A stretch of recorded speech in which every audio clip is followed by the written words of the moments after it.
जय हिंद, नमस्कार दोस्तों। स्वागत है आप सभी का आपके अपने स्टडी प्लेटफॉर्म रैंकर सर्टिफिकेट पर। कैसे हैं आप सभी? उम्मीद करता हूं आप सभी बहुत अच्छे होंगे, स्वस्थ होंगे। आपके लिए एक बेहद खुशखबरी की बात है। आप जो भी बच्चे, हमारे जो भी स्टूडेंट्स इंतजार कर रहे थे बीएससी नर्सिंग यूपीसी नेट का एप्लीकेशन फॉर्म 2025 में कब आएगा, इंतजार समाप्त होता है। एप्लीकेशन फॉर्म आ चुका है।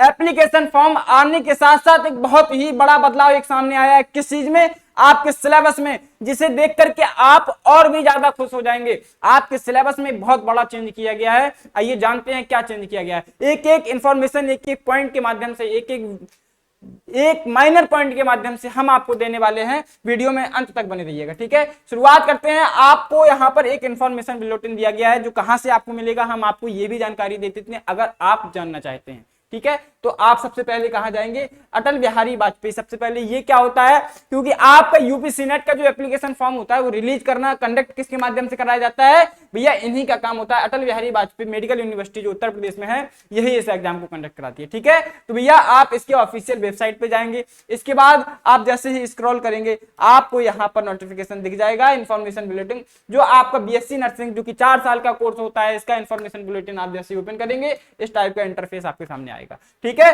एक एक चीज को, अब ये सीनेट यूपी सीनेट का क्या यहाँ पर फुल फॉर्म होता है? फुल फॉर्म होता है कॉमन नर्सिंग एंट्रेंस टेस्ट, जिसको कहते हैं सीनेट, ठीक है। अब हम लोग बात करेंगे क्या क्या आपकी जानकारी एप्लीकेशन फॉर्म के बारे में। सबसे पहली सूचना है और खुश कर देने वाली बात है भैया, आपका 24 मार्च शाम में, आपका सोमवार को एप्लीकेशन फॉर्म जो है आउट कर दिया गया है, रिलीज कर दिया गया है। इसके बाद लास्ट डेट ये भी बताई गई है 26 अप्रैल को, आपका सैटरडे को 11:59 तक, मतलब 12 बजे तक आपको 26 अप्रैल। अब आप देखेंगे कि लगभग 1 मंथ का आपको समय है। कितना समय है? आपको 1 मंथ का समय दिया गया है, तो पर्याप्त समय है। आप एप्लीकेशन फॉर्म को बहुत ही सावधानी के साथ आराम से भरिएगा, ठीक है। और मेरी बात को मानते हुए अभी एप्लीकेशन फॉर्म को मत भरना, हम आपको step by step process, filling process जो है वो आपको बताएंगे, उसे देख करके आप भर देना, ठीक है। कोई दिक्कत नहीं होगी। अब हम लोग फॉर्म करेक्शन डेट के बारे में, करेक्शन विंडो कब ओपन होगी, तो भैया कुछ स्टूडेंट्स जो है जल्दबाजी में हमारे गलतियां कर देते हैं एप्लीकेशन फॉर्म को फिल करने में, तो उनके लिए करेक्शन विंडो ओपन की जाती है, जो कि 19 अप्रैल से लेकर 26 अप्रैल तक ओपन रहेगी। इसमें वो अपनी गलतियों को सुधार सकते हैं, अपनी जो भी चेंज करना होगा वो चेंज कर सकते हैं, ठीक है। और एडमिट कार्ड जो आएगा वो 14 मई को आ जाएगा भैया। एक एक डेट को क्लियर कर दिया गया है। 14 मई को आपको यहाँ पर, 14 मई को आपको एग्जाम यहाँ पर एडमिट कार्ड आ जाएगा, ठीक है। और एंट्रेंस एग्जामिनेशन जो है, आपका एग्जाम कब होगा, एग्जाम की डेट भी क्लियर कर दी गई है। 21 मई को आपका एग्जाम होगा, ठीक है। जो बच्चे इंतजार कर रहे थे कि आप यहाँ पर पता चल जाए हमें कब आपका यहाँ पर एग्जाम है और हम उसी हिसाब से तैयारी करें, तो आपका 21 मई को, जो कि आपका वेडनेसडे को पड़ रहा है, ये आपका एग्जाम होगा, ठीक है। अब हम लोग जरा बात करते हैं और क्या क्या यहाँ पर बताया गया है, ठीक है। एग्जामिनेशन सिटी जो है, प्लेस बताया गया है, तो ये आपका एडमिट कार्ड में ही पता चलता है, ठीक है। जब एडमिट कार्ड आएगा थोड़ा सा उसका वेट करेंगे, ठीक है।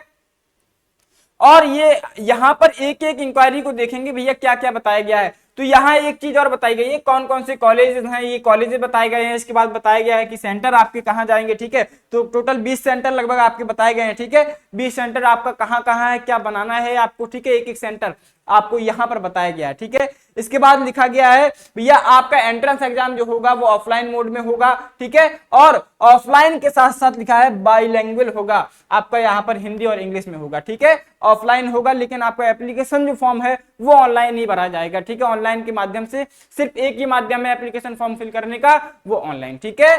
चलिए अब हम लोग बात यहां पर करेंगे फीस के बारे में। सबसे महत्वपूर्ण बात आती है फीस। अनरिजर्व मतलब जनरल, और दूसरी बात करते हैं ओबीसी वाले स्टूडेंट्स के साथ, ओबीसी कैटेगरी भैया, जनरल और ओबीसी, ठीक है। ये दोनों कैटेगरी के कैंडिडेट्स के लिए 3000 रुपए फीस बताई गई है, ठीक है। 3000 रुपए फीस बताई गई है। और जो बच्चे हमारे एससी और एसटी और पीडब्ल्यू कोटा से हैं, पीडब्ल्यू कैटेगरी से हैं, तो उनके लिए फीस बताई गई है 2000 रुपए, ठीक है। समझ गए बात को। अब हम लोग बात करते हैं किसके बारे में, आपका एप्लीकेशन फॉर्म जो होगा वो ऑनलाइन, जो फीस होगा, फीस सबमिट होगा, वो एप्लीकेशन फॉर्म फिल करने के साथ साथ ही ऑनलाइन के माध्यम से आपका जमा होगा, ठीक है। इसके बाद मिनिमम एज जो बताई गई है भैया, एज को लेकर के रिस्ट्रिक्शन लगाई गई है कि 17 साल से कम एज नहीं होनी चाहिए। वो भी डेट क्या है, इसके पहले आप 31 दिसंबर 31 दिसंबर 2025 के पहले 17 यहाँ पर साल के पूरे होने जाने चाहिए, ठीक है। 17 ईयर जो है आपकी एज कंप्लीट हो जानी चाहिए, तभी जाकर के आप क्या होंगे,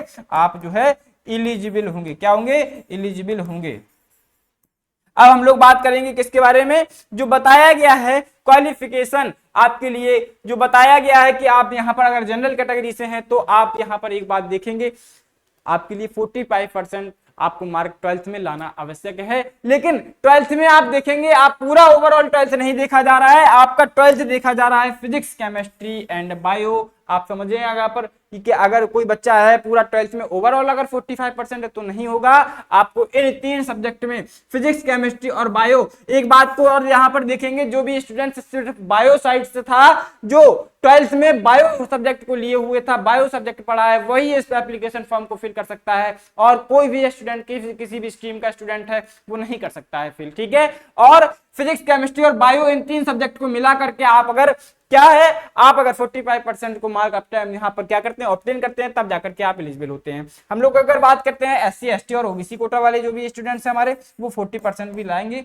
तो भी उनका काम हो जाएगा। ठीक, इंग्लिश इज कंपलसरी। भैया इंग्लिश जो है वो कंपलसरी सब्जेक्ट है आपके BSc नर्सिंग के लिए, जब ही आप एलिजिबल होंगे। ठीक है, स्पष्ट एक एक चीज को लिखा गया है। हमें ये बात जान करके बहुत खुशी होती है कि भैया आपका जितना भी पॉइंट है, एक एक पॉइंट के बारे में बहुत बेहतरीन तरीके से स्पष्ट लिख दिया है।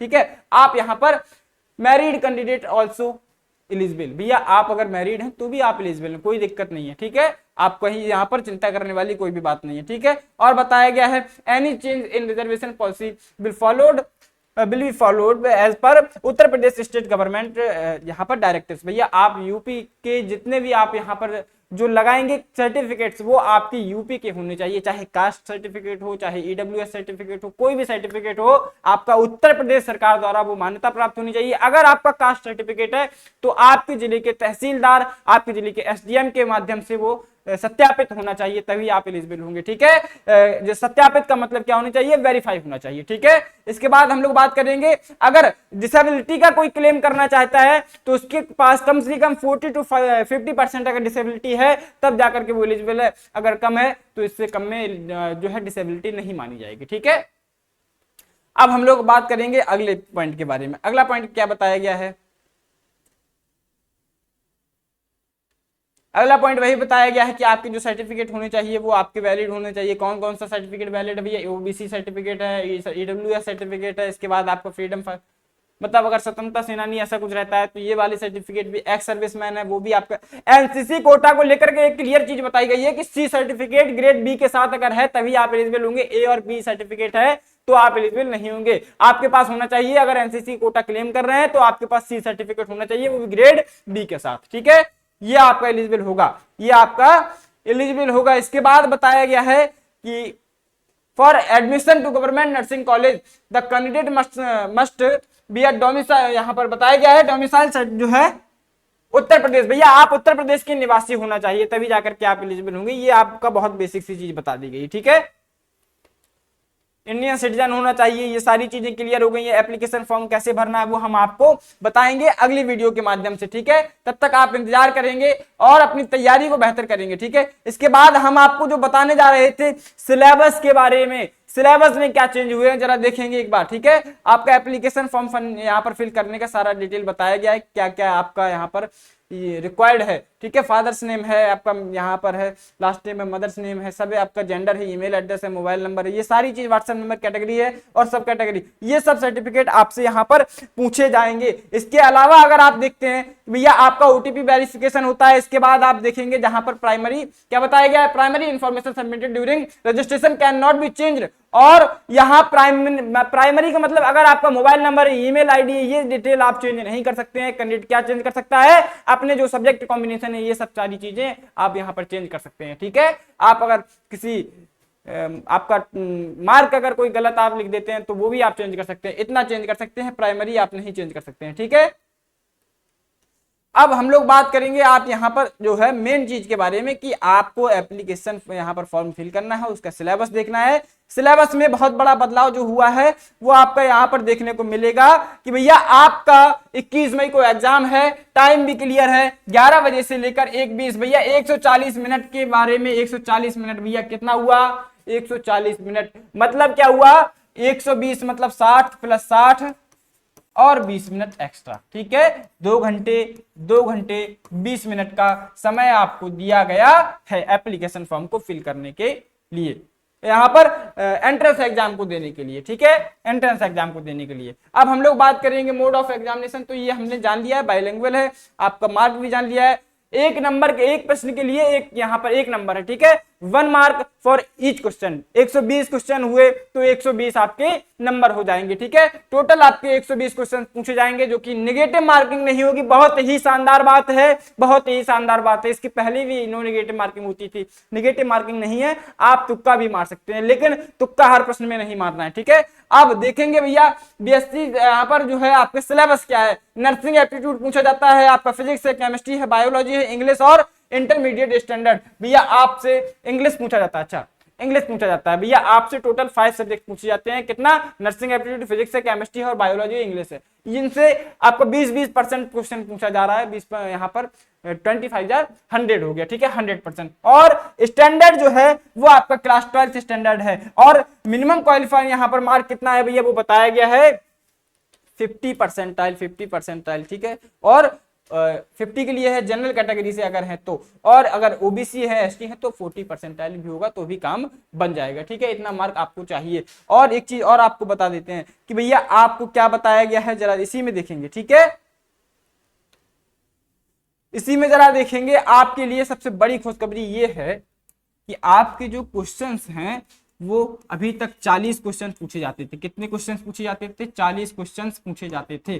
कितने पूछे जाते थे? 40 क्वेश्चन। ठीक है, हर सब्जेक्ट से। ठीक है, अब क्या किया गया है, अब मात्र आपसे 24 क्वेश्चन पूछे जाएंगे। कितने क्वेश्चन पूछे जाएंगे? मात्र आपसे 24 क्वेश्चन पूछे जाएंगे। और 24 क्वेश्चन का मतलब समझ गए होंगे कितना? 120 क्वेश्चन। 120 क्वेश्चन ही मात्र पूछे जाएंगे। आप समझ गए? आपसे पहले 200 क्वेश्चन पूछे जाते थे, अब 120 पूछा गया है। कितना बड़ा बदलाव सामने आया है। जहां आपको 40 क्वेश्चन करने होते थे, वहीं आपको सिर्फ 24 क्वेश्चन करने पड़ रहे हैं। बहुत शानदार, बहुत ही खुशखबरी वाली बात है। ठीक है, तो इतनी जानकारी आपको मिल गई है कि आपको क्या क्या करना है, कौन कौन सा सिलेबस है, क्या चेंजेस हुए हैं, ये आपको सारी चीज मिल गई है। तो आप क्या करेंगे, आप इसके साथ एक और खुशखबरी सुनेंगे कि भैया हमारे रैंकर्स एजुकेटर ने आपके लिए किस प्रकार से सहायता इस बारे में की है। तो अगर आप अपनी यूपीसी नेट के एग्जाम को, इस एंट्रेंस एग्जाम को बीएससी नर्सिंग के लिए क्रैक करना चाहते हैं, तो क्या होगा, आप इस बैच में ज्वाइन हो जाइए, जो कि रैंकर्स एजुकेटर ने यहां पर लॉन्च किया हुआ है। ठीक है, जो कि ऑनलाइन और ऑफलाइन दोनों मोड में रन हो रहा है, दोनों मोड में चल रहा है। इसमें फैसिलिटीज क्या होंगी, फीचर्स क्या होंगे, लाइव एंड रिकॉर्डेड क्लासेज होंगी, पीडीएफ नोट्स, इसको स्टडी मटेरियल कहा जाता है, जो आपके यहाँ पर बैच से आपके कोर्स से रिलेटेड स्टडी मटेरियल है, वो आपको हम लोग पीडीएफ फॉर्म में जो है प्रोवाइड करते हैं। यहाँ पर स्ट्रक्चर्ड स्टडी प्लान होता है, टेस्ट सीरीज, आपकी वीकली टेस्ट सीरीज है, मॉक टेस्ट है, ये सारी चीजें आपकी फैसिलिटीज होती हैं। और जो कि ऑनलाइन डाउट सेशन, ये सबसे स्पेशल चीज हमारे यहाँ होती है कि आपको अगर एक भी बच्चे को कोई डाउट होता है तो वो अपने फैकल्टी से, अपने टीचर से क्या करता है, पर्सनली अपने डाउट को क्लियर कर सकता है। ठीक है, ऑफलाइन जो बच्चा जुड़ना चाहता है वो हमारे वाराणसी सेंटर में, जो कि कबीर नगर दुर्गा कुंड में है, आकर के कॉन्टेक्ट कर सकता है और जुड़ सकता है, अपनी क्लासेज को कर सकता है कंटिन्यू। और अदर इंक्वायरी अगर चाहते हैं तो 8874153302 इस नंबर पे आप व्हाट्सएप कर सकते हैं या फिर कॉल कर सकते हैं 941519 यहाँ पर 0556 इस नंबर पे। ठीक है, इसके साथ साथ मैं आपको यहाँ पर बताना चाह रहा था कि आपका जो भी सेंटर है यहाँ पर वाराणसी में है, जो कि ऑफलाइन सेंटर, ऑनलाइन मोड में आप तैयारी कर सकते हैं।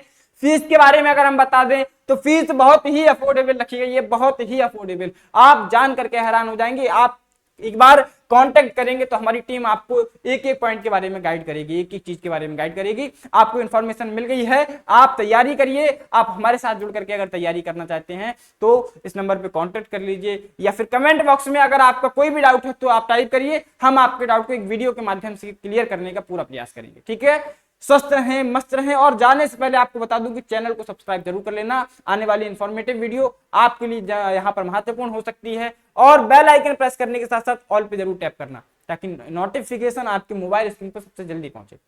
ठीक है, मिलते हैं अपनी अगली इंफॉर्मेटिव वीडियो में। तब तक के लिए बने रहें हमारे साथ, स्वस्थ रहें, मस्त रहें। धन्यवाद।